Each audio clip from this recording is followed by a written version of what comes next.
Another day at Dubai's Expo exhibition, a gathering of 192 countries, which organizers say will carry on till its scheduled end in March, despite a staggering increase in COVID cases on site and across the country.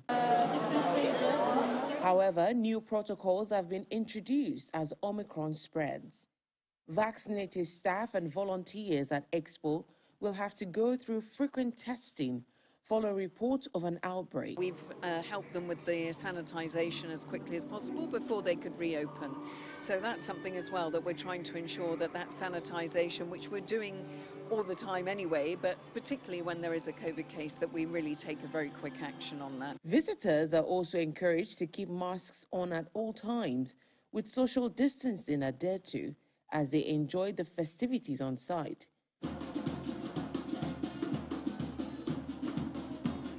Meanwhile, daily parades and some other forms of entertainment, which were suspended late December, are now being reintroduced. We scaled that back.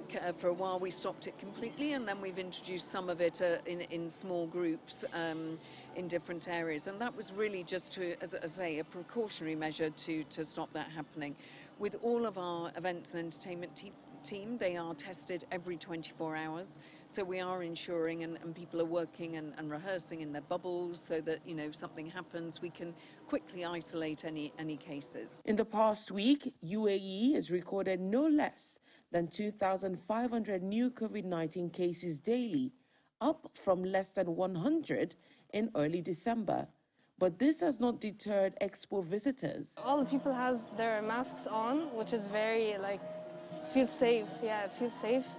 And I feel more comfortable. There's always distancing, social distancing, so it's actually really great, here. I think it's super neat how they were still able to make this happen. The space that they have, they're just able to say, oh, we have 9 million people, but yet there hasn't been anything massive, and I think the organization here has been really good too. Just how you have to be vaccinated or have a negative PCR to get in. I think they've really done a really good job about organizing this. For now, Dubai has no intention of pausing its Expo gathering, already delayed by a year, which has recently completed half of its 6-month run. But as Omicron has shown, it is difficult, if not impossible, to predict what lurks around the corner as the UAE and the world continues to fight a virus that, just like a chameleon, is constantly changing its colors. From Dubai in the United Arab Emirates, Maya Wadegoke for Channels Television News. And indeed, Maiwa Degoke joins us now from Dubai. Hello, Maiwa. Good to see you. I'd like to start with the Expo 2020. I mean, as an onlooker, it's kind of mixed feelings, but you're there, you're, talking to the tourists. How really are things, seeing as the country as well is also putting some strict restrictions to avoid reduce the spread of the pandemic? Hi, Millicent. It's good to see you again. So first off, this is now January, the festive season, Christmas, New Year, it's over. A lot of tourists would have gone back, and now the government is doing everything it can to sort of clean up house. And if you remember, the other festive season last year, cases went up to about 4,000. So there's some kind of repercussion for being open, right?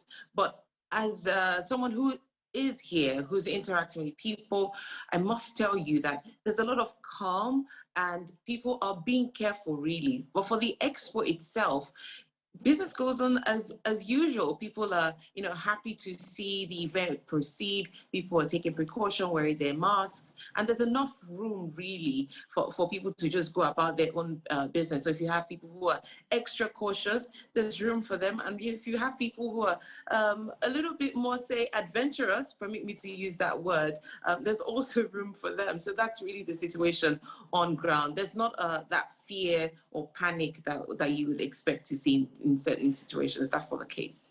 Let's talk about the travel ban on unvaccinated citizens, I believe from the 10th of January. Is this ban already in effect, and how are citizens reacting? Well, it is in effect already. And first, thing I'd tell you is it's rare to see Emiratis, talk a lot in the open because they're quite conservative. However, what we've seen in local media is some saying thumbs up to that decision. And we've also seen some comments by citizens who say that the government should extend the same courtesy to residents, since the whole idea is to have everyone become protected and extra protected. So some are even saying, just take it further. Let the residents also be given such a courtesy. I would use that word. So that's what we see here. A lot of people say thumbs up. They like the idea and they trust that the government is doing everything it can to ensure their protection.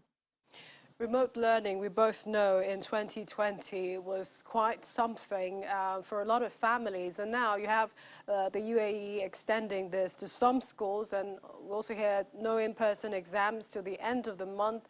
I mean, how are they reacting to this? I mean, are adjustments in place? And if you compare what is happening now to 2020, is this less than what we had when we had the lockdown?